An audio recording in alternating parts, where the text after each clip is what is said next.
Welcome friends to our YouTube education channel maths the fun.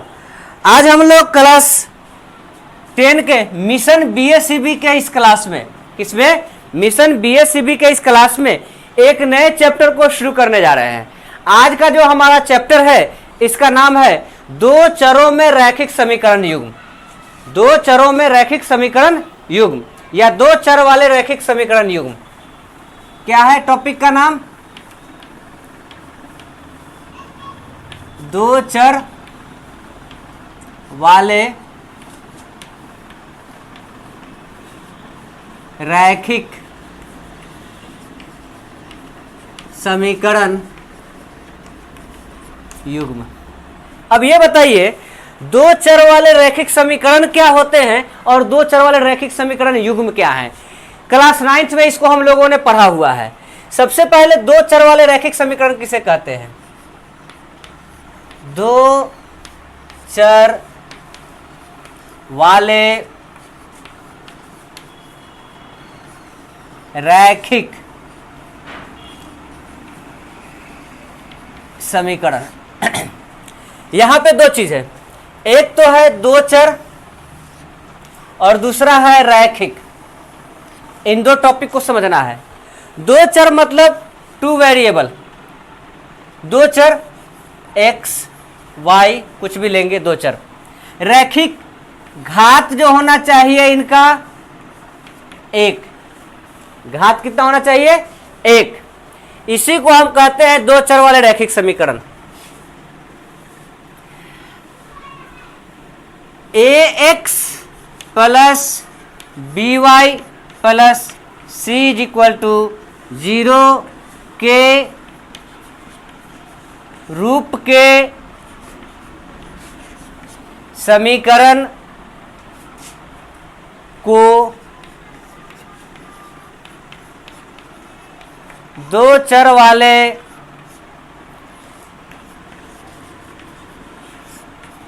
रैखिक, दो चर वाले रैखिक समीकरण कहते हैं। जी हर स्वीकार होगा।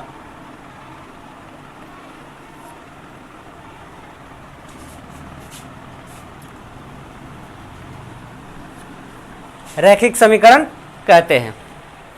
आइए यहां पे जहां ए बी सी कोई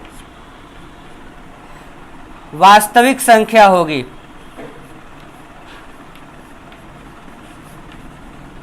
वास्तविक संख्या, किंतु a, b is not equal to 0। a और b का मान शून्य नहीं होगा। अगर इसमें हम a और b का मान शून्य ले लेते हैं, जैसे 0x plus 7y minus 3 is equal to 0, तो यह 0 से मल्टीप्लाई होकर 0 हो जाता है। 7y minus 3 is equal to 0। यह हमारा दो चर वाले रैखिक समीकरण नहीं रह पाता है। 0 से मल्टीप्लाई होकर के यह एक चर वाले रैखिक समीकरण हो जाता है। c का मान हम 0 ले सकते हैं, लेकिन a और b का मान हम 0 नहीं लेंगे। अब आपको यह करना है कि 10 इक्वेशन लिखने हैं। कट इक्वेशन लिखने हैं, 10 समीकरण लिखें। 10 समीकरण आपको लिखना है जिसमें a, b और c 10 समीकरण लिखे। कैसे? दो चर वाले, दो चर वाले रैखिक 10 को समीकरण आपको लिखना है। दो चर वाले रैखिक समीकरण 10 को लिखना है। कितना लिखना है? 10 लिखना है। हम यहाँ पे दो एग्जांपल बता देते हैं। जैसे हम यहाँ पे ले लेंगे 5x minus 1/2y plus 3 is equal to 0। दूसरा हम लिख लेंगे 3.5x माइनस या is equal to 7 minus 3y। इस तरह के आपको 10 इक्वेशन आपको होमवर्क में आज लिखने हैं। इक्वेशन का वो लिखना है 10। अब आइए दो चर वाले रैखिक समीकरण होता क्या है। दो चर वाले रैखिक समीकरण हम कहते किसे हैं? तो दो चर वाले रैखिक समीकरण एक सरल रेखा को दर्शाते हैं। दो चर वाले रैखिक समीकरण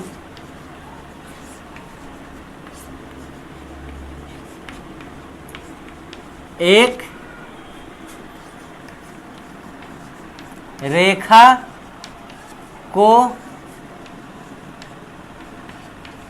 दर्शाते हैं। मतलब यह अगर कोई रेखा है तो इसी को हम कहेंगे ax plus b y plus c is equal to 0। यह सरल रेखा को दर्शाता है। किसको दर्शाता है? सरल रेखा को दर्शाता है। एक सरल रेखा के अनगिनत बिंदु होते हैं। एक सरल रेखा के कितने बिंदु होते हैं? अनगिनत बिंदु होते हैं। एक सरल रेखा के अनगिनत बिंदु होते हैं।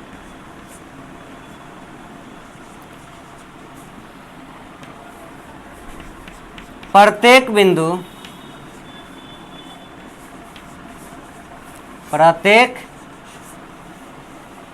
बिंदु एक हल को दर्शाता है।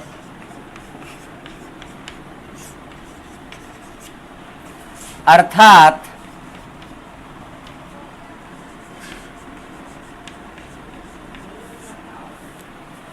दो चर वाले रैखिक समीकरण के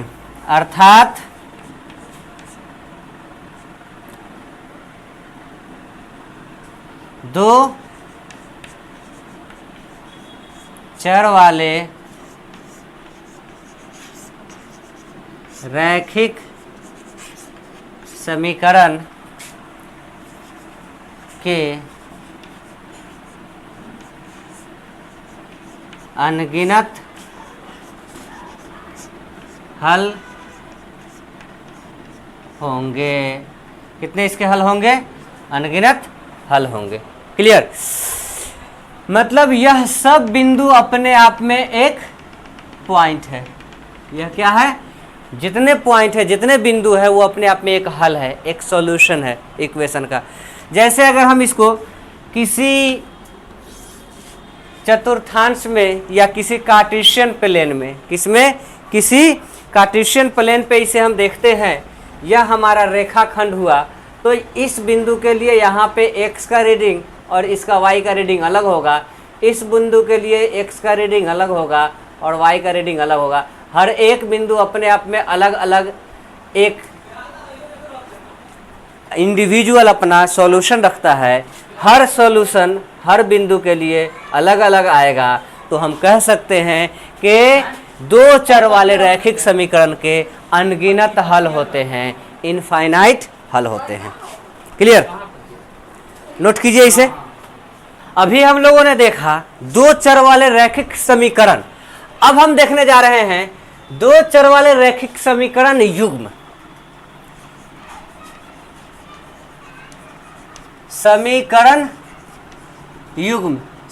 युग्म, युग्म का कहते हैं जोड़ा को। समीकरण युग्म कहते हैं जोड़ा को।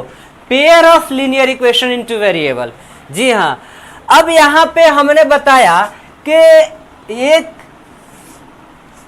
लीनियर इक्वेशन इनटू वेरिएबल एक लाइन को रिप्रेजेंट करता है ना।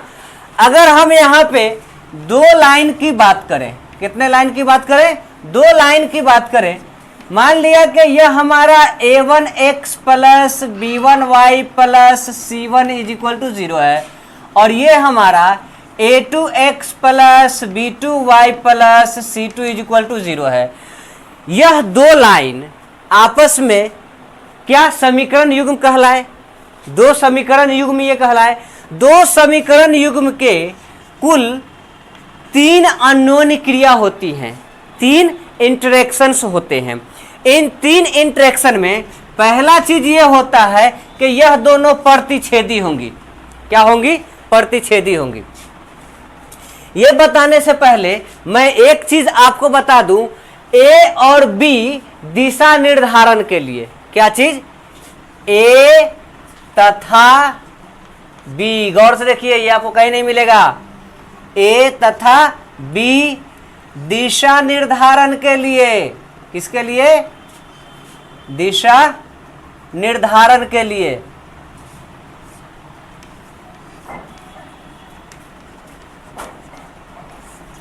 तथा सी डिस्टेंस फ्रॉम ओरिजिन, मूल बिंदु से दूरी, मूल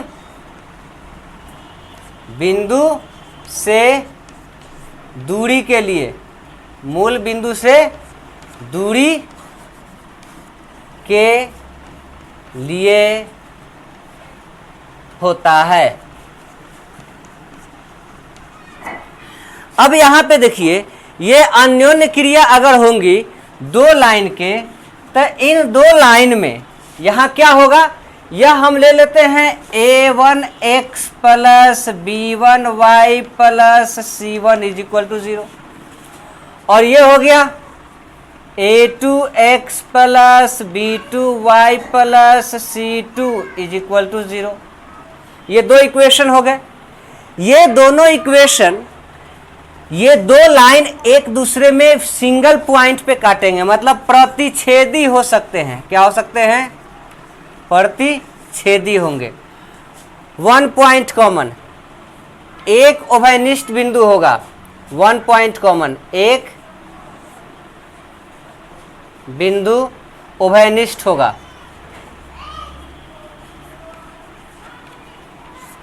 है ना? एक बिंदु उभयनिष्ठ होगा, ठीक है। ऐसे कंडीशन में इन दोनों का डायरेक्शन सेम नहीं होगा, मतलब a1 by a2, a1 by a2 is not equal to b1 by b2 रहेगा। इन दोनों का डायरेक्शन सेम नहीं है।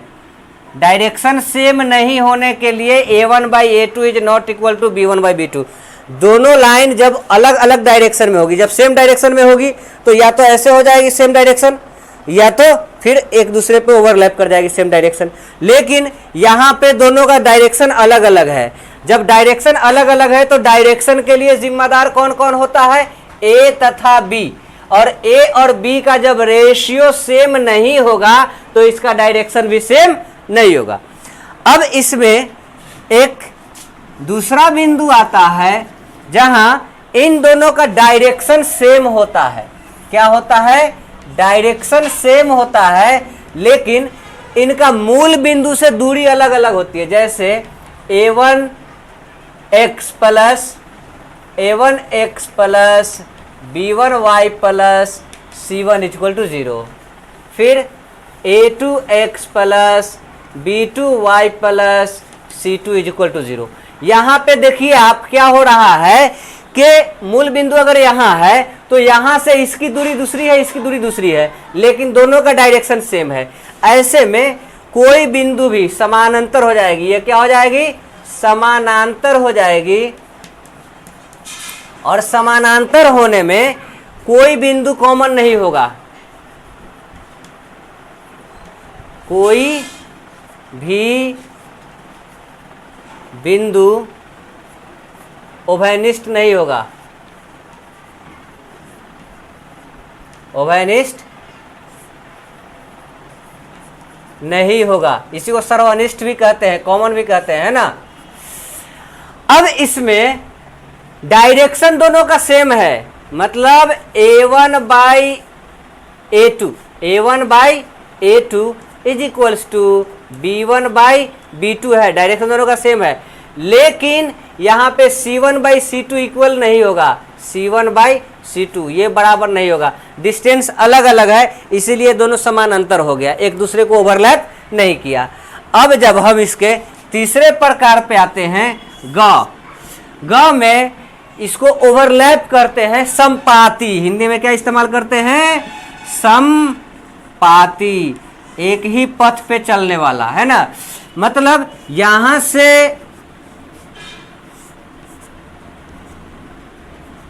एक रेखाखंड इधर था a1 x plus b1 y plus c1 equal to 0, और दूसरा इधर था a2 x plus b2 y plus c2 equal to 0। ये दो अलग अलग रेखाएं हैं जिनकी दोनों की दिशा सेम है और मूल बिंदु से दोनों का दूरी भी सेम हो गया है, बराबर दूरी पर है और दोनों का दिशा भी सेम है। तो संपाती में अनगिनत बिंदु संपाती हो जाएंगे। ये क्या हो जाएंगे? संपाती हो जाएंगे, अनगिनत बिंदु कॉमन होगा, है ना,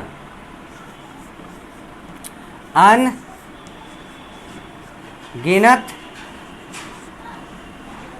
बिंदु उभयनिष्ठ होगा, उभयनिष्ठ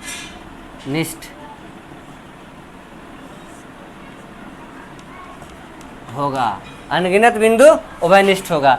ऐसे में a1 by a2 is equal to b1 by b2 is equal to c1 by c2 रहेगा। तीनों इसका बराबर हो जाएगा, तीनों का रेशियो आपस में क्या होगा? इक्वल होगा, तीनों का अनुपात समानुपातिक होगा। क्या होगा? समानुपातिक होगा। यहाँ दोनों का डायरेक्शन समानुपातिक है लेकिन डिस्टेंस समानुपातिक नहीं आ रहा है। क्लियर? इसे नोट किया जाए। तो अगले रोज हम लोग इससे रिलेटेड कुछ क्वेश्चन देखने वाले हैं। तब तक वीडियो को लाइक कीजिए, चैनल को सब्सक्राइब नहीं किया चैनल को सब्सक्राइब कीजिए और दोस्तों के साथ शेयर कीजिए। अगले रोज आप लोग ग्राफ की कॉपी लेकर बैठेंगे, ग्राफ की कॉपी ले लीजिएगा क्योंकि ग्राफिकल मेथड से हम कुछ रिप्रेजेंट करना है। आज चूँकि ग्राफ की कॉपी नहीं है इसीलिए हम ये नहीं बता रहे हैं, ठीक है। तो अगले रोज आप लोग ग्राफ करके लेकर रहिए और वीडियो को लाइक करके चैनल को सब्सक्राइब किया है तो सब्सक्राइब करके दोस्तों के साथ शेयर कीजिए ताकि ज़्यादा से ज़्यादा लोग फ़ायदा उठा सकें। Thank you very much.